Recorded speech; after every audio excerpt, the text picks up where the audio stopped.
If I told you K-State is a prove-it game for TCU, you might think I was joking, but I'm not. Oh yeah, it's Locked On Horned Frogs. Play my music.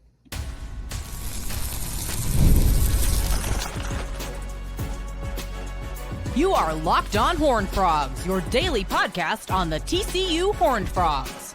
Part of the Locked On Podcast Network, your team every day. What's going on, family? Welcome back to another episode of the Locked On Horned Frogs podcast, your number one daily one-stop shop for everything TCU athletics, Monday through Friday. Part of the Locked On Podcast Network, your team every day. And I, of course, am Darrion Gray, a.k.a. the Mouth of the South, 817 Rays. And today's episode is brought to you by Mazda. Like our players, we sweat every detail because when you make every move count, pulling off the unexpected is only the beginning.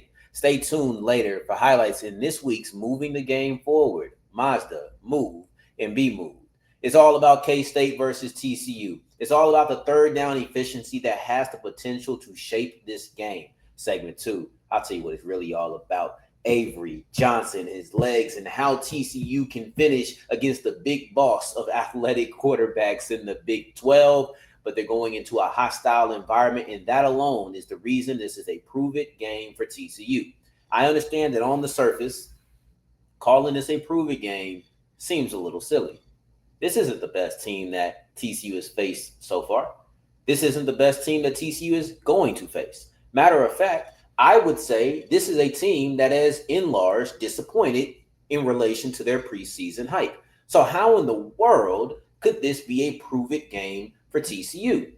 Well, one, they got to prove they can get the K-State monkey off their back. That's something that they have not been able to do. You knocked them off in the 2022 season, but then they battled back in that year's Big 12 championship and beat you. I understand that everything worked out. You feel like, got to the playoffs. But as Christian Rao was talking about, this is probably a matchup that is personal. It's not the first time that you've played the Wildcats since that game happened. No, the last time you played them, you got beat 41-3.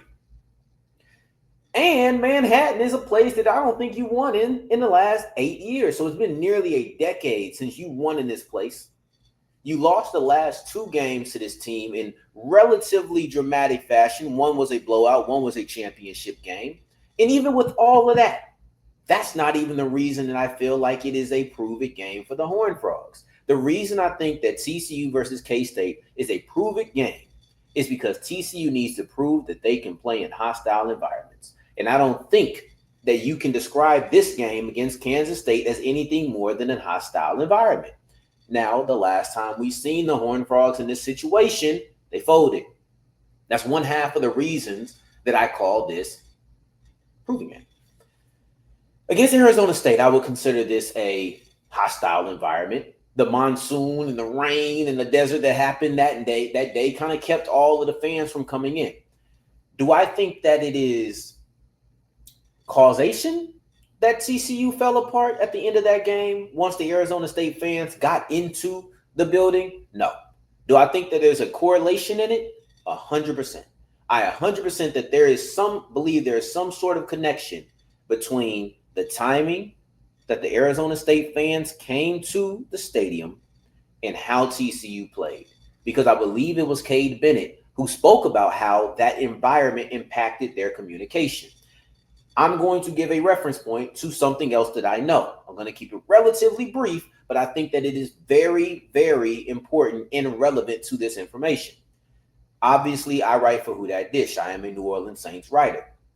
In week 3, the Saints got blown out versus the Seattle Seahawks. It looked as if the hostility of the 12th man, the hostility of that Lumen Field was just too much. It felt like they were overwhelmed. The coach was overwhelmed.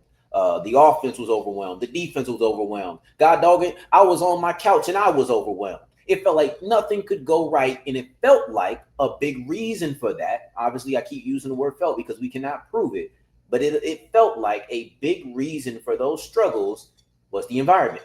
The next week, you go to Buffalo, and Buffalo has a raucous crowd too. They have a crowd that has passionate fans that are going to be loud as well, and the Saints made the proper adjustments. They came in and performed much better against what I believe is a much better team. Now TCU is looking to play much better against what I believe is a worse team. Many people will look at who Kansas State is or who they've been this year and say this is a dumb thing to say, that it is a prove-it game. However, one, TCU has to show me that they can play in a hostile environment because I saw how the last hostile environment impacted them. And then two, championship teams know how to play in hostile environments. It's not just about me evaluating whether or not they can do something. It's about the fact that they need to be able to do something. They need to be able to go into a place like Kansas State where they've struggled to win in a while and come out with a victory. This is probably going to be a close game. If you're an everydayer, you watched yesterday's episode and you made it to the end where I said I think TCU loses this game by a narrow margin. I'm going to tell you what right now. I honestly think TCU should win this game. That's why I say it's a prove it. The fact that I'm having this doubt, the fact that I had enough doubt to alter my original projection, that to me is enough to tell you why I believe it is a prove it game. And it's all about it's nothing more than the environment. It's not about who Kansas State is as a team. It's not about what they provide. We're going to talk about Avery Johnson and his legs in a little bit, but that's not even the driving factor on why I say this. It's wholly because of this environment. That's it. Because you're losing a tackle, an offensive tackle. You're going to have communication along that offensive line. I'm not saying that they are Arizona State. This is the deal. I believe that this game is going to come down to the wire because it seems like all of TCU's Big 12 games come down to the wire. I know that it's been two, and that's kind of Colorado's MO. Arizona State's is to come back in the fourth quarter. Colorado's is to hang around, be close with you. Well, guess what? Kansas State's is to hang around and be close with you too. You'll look at it. Kansas State loses to Iowa State, 3 points. Lose to Army, 3 points. Loses to Arizona, 6 points. Loses to they beat Central Florida by 14. You lose to Baylor by 1 point, and that was going back and forth at the end of the game. Matter of fact, who is UND? Why am I drawing a blank on it? Oh, North Dakota. That's right. North Dakota, you win by 3 points. Now, some of these could have some late game surges, and they could have scores that are not indicative, but what you see is a constant close game for Kansas State. Kansas State has the same ability to play teams close that Colorado had, and I know a lot of people felt like TCU was better than Colorado. I'm one of them. But guess what? That game was close. Don't allow those last 2 touchdowns at the end to fool you when you're looking at the final score. This was a close game between these two teams, and TCU was able to pull away. If they can make the critical plays, if they can make the crucial clutch plays, it's all about the C's, critical, clutch, and crucial. If they can do that and contain, I'll see if I can get a 5th C in a little bit. But critical, clutch, crucial, contain, crowd. I don't know. There we go. Those are going to be the 5 C's that define this game. Critical, clutch, crucial, crowd, and contain. We'll talk about the containing of Avery Johnson in a little bit. We're looking at the crowd right now, and I wonder if the crowd will bring enough noise, bring enough distractions. I want to see if they're able to make the crucial, clutch, and critical plays on offense. If they are, you'll see a very similar game to last week where you probably pull away at the end. If they aren't, you'll see a narrow loss just the same way you did against Arizona State. If you are who you think you are, if you are who you want to be, you have to show that you can win in environments that are going to hamper you. And I think that this one can. I think TCU is the better team. I'll be honest with you. I think TCU is the better team. I just need to end. And honestly, they've shown the mental fortitude. So I'm actually changing my pick. I meant to say at the beginning, I'm changing my pick. I think TCU does win. But I'm not confident on that. I think that they've shown me the mental fortitude against SMU. They've shown me against Colorado, and they fell short in Arizona State. The 2 times they showed me mental toughness was at home. The 1 time that they didn't was on the road in a crazy environment. However, I'm going to revert, and I'm going to say that TCU wins this one by a close margin. So for my everydayers who were mad at me yesterday, I've changed. We'll see on Monday if I feel vindicated or if I feel like, dang, a little bit of regret. One thing I'll say, there will be no live show tomorrow. Have a family matter, got to deal with that. I'll be on the road actually all day today, and Saturday I won't be available But I'll be back to talk to you on Monday, and I'm looking forward to it. But let's keep pushing. I just wanted to give you that update so you weren't looking for it post-game. I won't even be available during the game. I have to go back and watch it at another time later that day. But as we push forward, Avery Johnson. I told you we're going to get to those C's. Now it's time for the fifth and final, and that is contained, because that's what the Horned Frogs are looking to do to the Wildcat quarterback. Today's episode is brought to you by Mazda's moving the game forward. For those who believe it's not just about playing the game, it's about redefining it.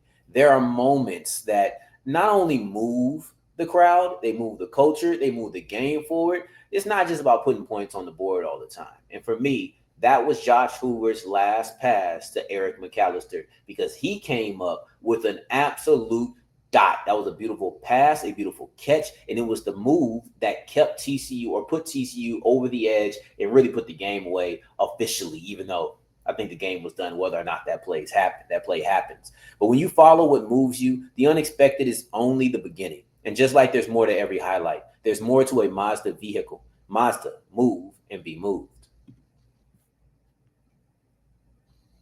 As we continue rolling on today's episode of Locked On Horned Frogs, I appreciate you for making this your first listen of the day every day. For your second listen, check out the Big 12 Squad Show. Your boy made an appearance this week for the first time. Yes, they brought the Play My Music to the Squad Show. It's time to infuse some more purple into that show. So go ahead and come talk with me, chat with me. Let me know what you think, and I'll try to push some of our stories onto the show more. But TCU has a job this week. And many people probably would have thought that this was the biggest storyline. I just want to see the hostility and how you manage it. But many people would have looked at Avery Johnson's legs and said this is the biggest story in the game. They would have said that this was the pivotal matchup in the game. And honestly, I can't disagree with you. It's something that we talked about with Christian Rao yesterday on our Locked On crossover. If you haven't checked that out, please go do it. I actually had a ball. I had a great time talking with Christian before, after, during. We had a phenomenal episode, and I went and looked at a little bit of it back already, and I felt like that was able to be seen. So let me know if you agree. But containing Avery Johnson is something that everybody's going to talk about when it comes to Kansas State. Now, on one hand, that's because he's Avery Johnson. On the other hand, it's because Dylan Edwards and his health is always up in the air. He hasn't been able to stay healthy this year. They don't know. Christian didn't know exactly how healthy he'll be going into this matchup. Well, Kansas State is still going to run the football, and they're going to run the football with Avery Johnson. One of the things that we talked about, however, was that Coach Kleiman does not want to run Avery Johnson. He said he's not going to do it. Okay, I admit immediately, Coach speak. I'm writing it off. Coach speak. Christian said no. He really means that. All right. Maybe I'm stubborn. Maybe. But what I'll say is, it doesn't matter if Coach wants to run Avery Johnson or not. Avery Johnson is more than likely going to run the football, because there's only so much control that Coach has on that. Every run is not a designed run. Though Coach Dykes said he believes they'll see more designed runs this week, every run is not designed. Some of them are scrambles. So what I decided to do was to go back, and I had Colorado pretty fresh on the brain. So I didn't really need to go back and watch that game. But I decided to go back and watch the Arizona State game. Go back and watch the SMU game and just see how they defended both Caden Salter, or all three Caden Salter already, and then both Sam Levitt and Kevin Jennings. These are things that I was curious about. I wanted to delve into a little bit deeper. So I went through and I watched those two games to try to get an idea of how they performed against those two quarterbacks, specifically in scramble situations. One thing I'll say is, with SMU, it wasn't a lot of designed runs. I don't think I counted any designed runs. So if we're under the premise that designed runs are going to be a factor, or not going to be as much of a factor from Coach Kleiman, if we're going to believe that, I think that the SMU game is a very good one to look at, because Arizona State did have some designed runs in there. Obviously, you're not designing your quarterback to run 15, 20 times in a game, but that's where the scrambles come into play.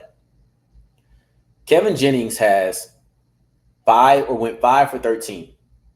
5 rushes, 13 yards. Sam Levitt, 13 rushes, 62 yards, and a touchdown. Caden Salter, 7 rushes, 11 yards. So I think we can clearly see what's going on here. Jennings, not as active scrambling and running. Salter, not that active scrambling and running. Levitt, very active scrambling and running. Some of this probably has sack yardage totaled into it, but I didn't feel like going through and breaking down each single yard and all of that. So instead, I just kept it at what ESPN had on their website. Avery Johnson, however, is the big boss of athletic quarterbacks in the Big 12. He's the fastest. He's the most athletic. These are things that Coach Dykes said out of his own mouth when regarding the Kansas State quarterback. Okay, cool.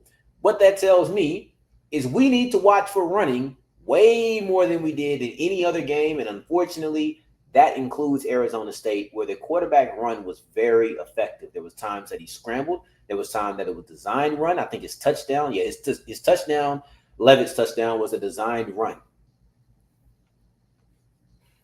The key to me is on the interior.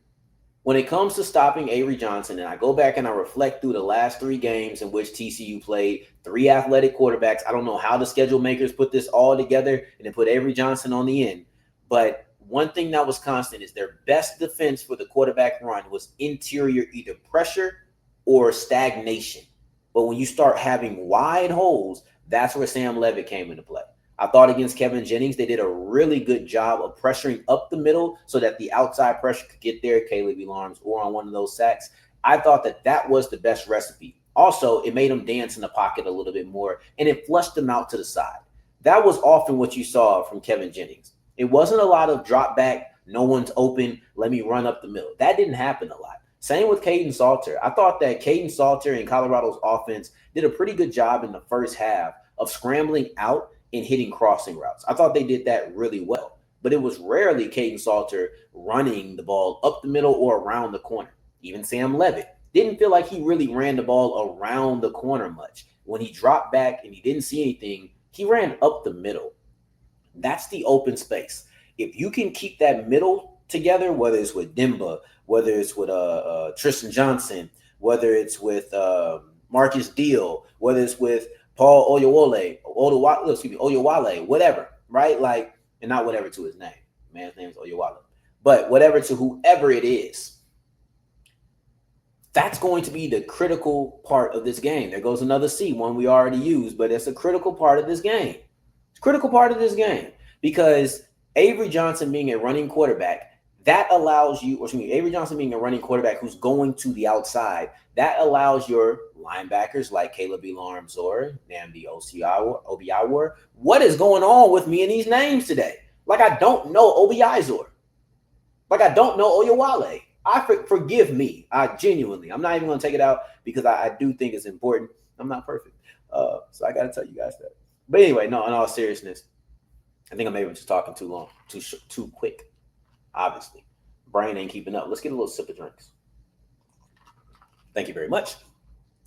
Now some refreshments. I am refreshed. Let's get back to these names. Nnamdi Obiizor, Paul Oyewale. Those are going to be critical players because you're going to need guys in the middle, like your big trench players, your defensive tackles, to make sure that there's no holes in the middle so that when he runs out, guys like Elarmzor, guys like Obiizor are able to scrape over the top and they're able to flush him out. Because I think they have that ability. That's going to be the key. That's the key. Against Jennings, against Caden Salter, you achieved this. Against Sam Levitt, you didn't. That's why Levitt killed you. You were able to fill the middle and force these quarterbacks to go to their left, go to their right. But when you can just go straight up the middle, open grass is typically why that happens. That's typically the case, right? Got to fill that up. It's going to be a 2-part job between your defensive line and your linebackers. And I think that at the end of the day, if you can win that battle, it's going to be pretty effective because there's clearly been an increase in volume and success for Avery Johnson, even if it's not intended, even if some of these are just scrambles and not designed runs. Look at it. Iowa State, 8 for 21. That's 2.6 a carry. Loss. Against North Dakota, 7 for 43, 6.1 a pop. W. Army, 3 for 14, 4.7 a pop. L. 7 for negative 16. That's negative yards per game. Loss versus Arizona. Now you go to Central Florida. 12 carries for 75 yards. You put up 34 points. That's the second most that you put up this year, only second to North Dakota. The next week, you put up 34 points again. Unfortunately, you lose a game, and they just scored 35. But you run 10 for 72 in 1 touchdown. The last two games, you've seen Avery Johnson run the ball 22 times for 147 yards and a touchdown. This has been a recipe for high-profile success offensively for Kansas State. It's 1-1 in the record book, but both times they put up 34 points against FBS competition, against Big 12 competition. So I think that's just important to point out. I think that's important to highlight. But as we push forward, we're going to take a look at some advanced stats, mostly third down. We're going to be in and out on this one because there's not too much to say on third down play, but I do want to wrap this up with a key stat as we continue and close today's episode of Locked on Horned Frogs. Today's episode is brought to you by DoorDash. It's almost the weekend. It's time to look back and crown this week's MVP on Who Delivered, powered by DoorDash. Just like you can win every Saturday with DoorDash Streaks, saving more every time you order. These players delivered when it mattered the most. Let's break it down.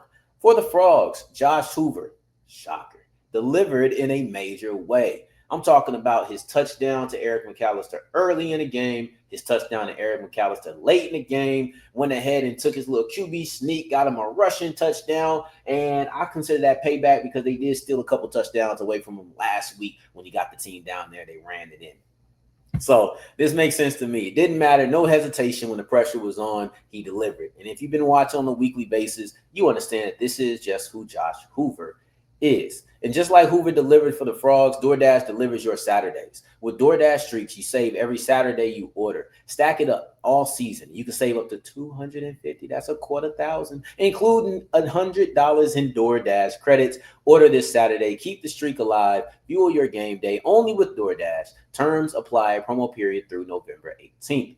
Today's episode is also brought to you by FanDuel, and FanDuel is the official sportsbook of the Locked On Podcast Network. I'm all about making money. I'm all about having fun, and I'm all about football. And who did you think would combine all three of these things into one? FanDuel.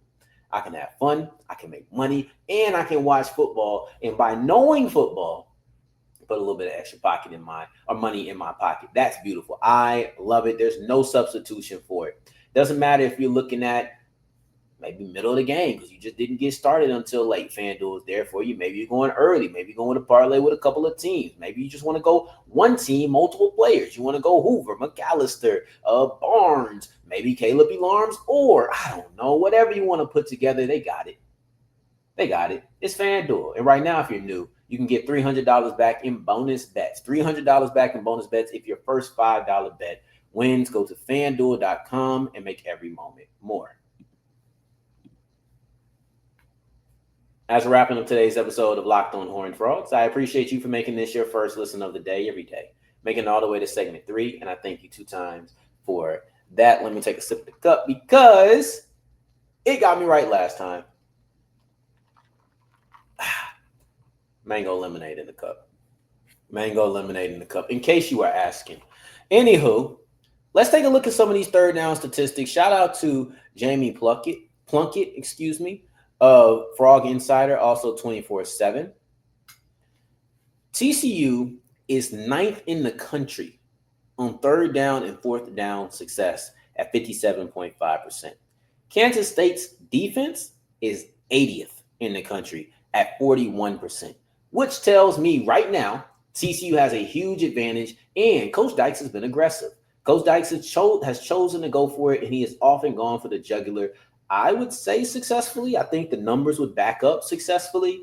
TCU has had a knack for on third and longs being able to get enough to go for it. And when they go for it, they tend to get it. They've been in third and shorts and maybe didn't get it the first time. They tend to get it the second time. But they also they do pretty well on third down. I would have liked to see that broken out. Actually, I can look that up to see exactly where they stand on third down. Team third down conversion percentage. Third down conversion percentage, just third down. TCU is tied for 9th in the country.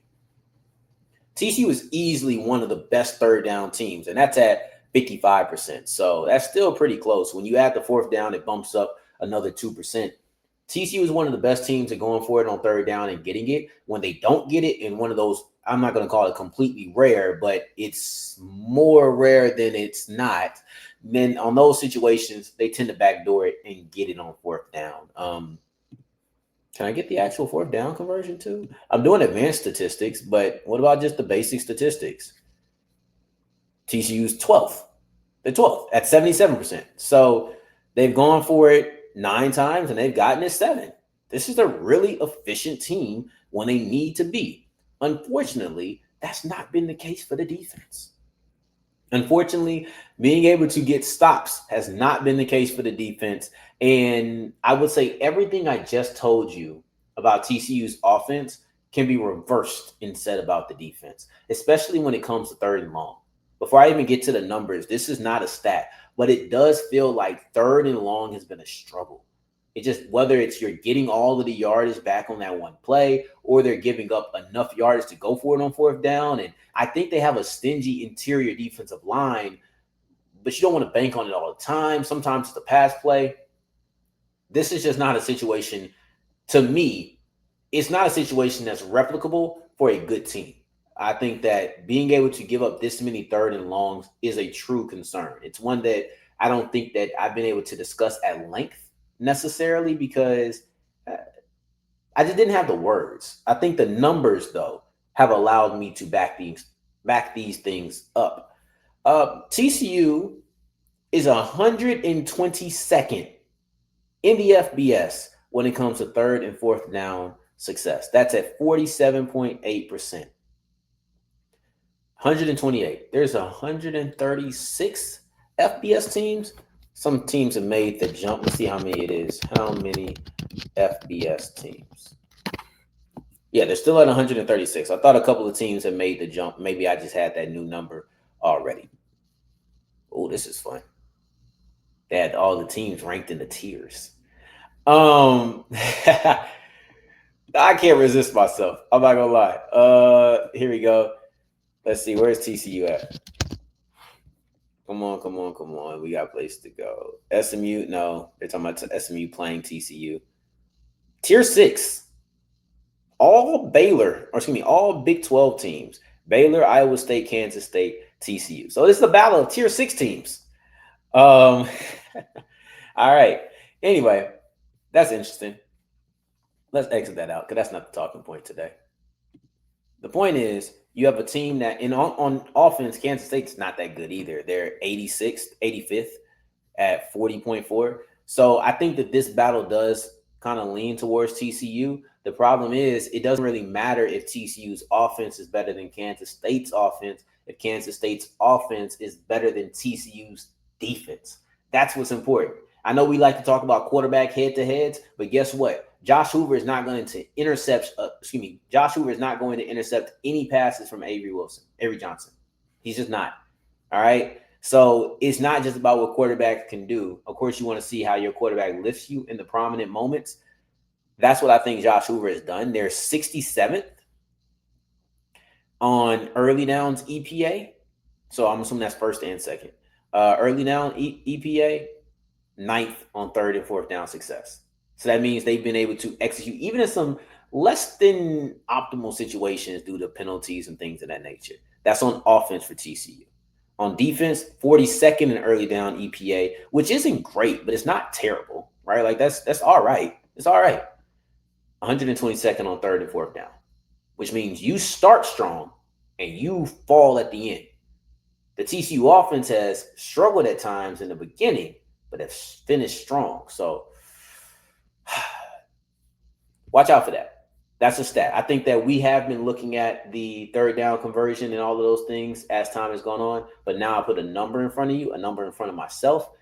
It's put a magnifying glass over this subject. So in the meantime, in between time, I'll be back on Monday breaking everything down. So no post-game show. No post-game show. I don't know if that'll change how we operate with Monday's episode, seeing that we won't have a immediate reaction. Probably will push PFF scores to Tuesday. Probably.